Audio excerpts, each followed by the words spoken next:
entrar a Hitler, como te digo. La palabra expedición, la palabra búsqueda y la palabra incluso comité de arqueología. Los nazis moviéndose por el mundo buscando lo que hablábamos antes, objetos de poder. ¿Esta gente hasta dónde llegó? Vamos a descubrirlo. Las creencias esotéricas y la insaciable ansia de poder de los nazis llevaron a Hitler y a sus seguidores a organizar una serie de expediciones por todo el mundo en busca de objetos míticos como el Arca de la Alianza, las calaveras de cristal o el bastón de mando, una serie de reliquias que se decía que estaban dotadas de una fuerza casi divina. La que más obsesionaba a Hitler era la lanza de Longinos, el arma que, según cuenta la leyenda, atravesó el mismísimo costado de Cristo. Este es un aspecto muy intrigante que conocemos gracias a las investigaciones de un ex jefe de comandos del ejército británico que varias décadas después de la guerra contó esta historia que pudo conocer directamente de manos de un testigo directo. Según esta información, Hitler no solo estaba obsesionado e interesado en la lanza de Longinos, sino que realmente llegó a codiciarla de tal manera que cuando anexionó Austria a Alemania, pues una de las primeras medidas que tomó fue hacerse con el tesoro de la Casa Real Austriaca y de forma especial con la lanza de Longinos que pertenecía a ese tesoro.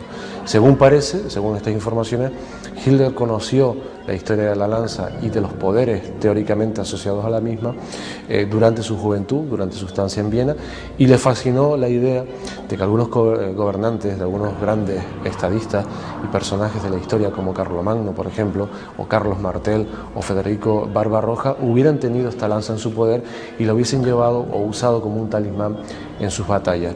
Lógicamente, en aquel momento en su juventud, Hitler pensó que él algún día llegaría a dominar los destinos de Alemania y que este objeto, la lanza de Longinos, le dotaría de cierto poder para lograr esos objetivos.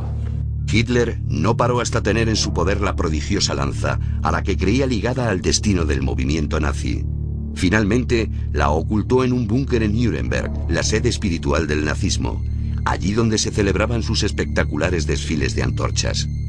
Animado por este éxito, Hitler se decidió a emprender una acción mucho más ambiciosa: la búsqueda del Santo Grial. Bueno, el Grial fue una de las reliquias que más obsesionó a Himmler en concreto y ordenó varias expediciones dentro de las SS para que buscaran, para que localizaran el Grial en diferentes puntos de Europa. Sabemos que estuvieron en Francia, comandados por el oficial de las SS, Otto Ramm, y sabemos también que siguieron su pista en algunas regiones de Cataluña, concretamente en Montserrat. Al parecer hicieron algunas indagaciones.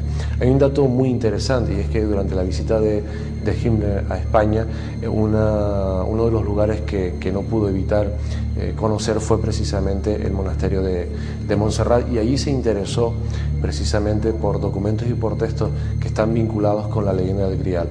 Hitler encargó esta tarea personalmente al comandante supremo de las SS, Heinrich Himmler, quien inició una serie de viajes que le llevaron primero al sur de Francia y finalmente a España. Daba la impresión de que nuestro país podía ocultar en algún lugar la reliquia más preciada del cristianismo. Himmler estuvo en España, es un hecho cierto. Él vino a organizar la entrevista entre Franco y Hitler en Hendaya, pero cuando esta entrevista ya estuvo organizada, y también vino a pedir a Franco que le permitiera que la Gestapo actuase en España, cosa que consiguió solo parcialmente. Después él no fue a esa entrevista, sino cuando ya se celebró, sino que se quedó en España. Primero estuvo visitando el monasterio del Escorial y después fue a Barcelona, donde también fue de visita al monte de Montserrat y al monasterio de Montserrat. Quizá estaba buscando el Santo Grial, es lo que se ha apuntado. ¿Y por qué? Porque hay unas leyendas, las leyendas artúricas, que dicen que el Santo Grial estaba o se custodiaba en el monasterio mítico de Montsalvat, que para muchos era el monasterio cátaro de Montsegur, pero para otros muchos en realidad estaba centrado en Montserrat, entre ellos por ejemplo el músico Richard Wagner.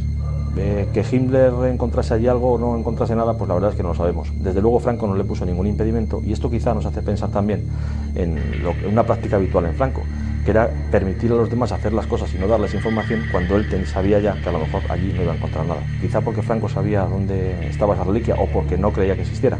También queda un poco en la fantasía. Durante todo su imperio del terror, los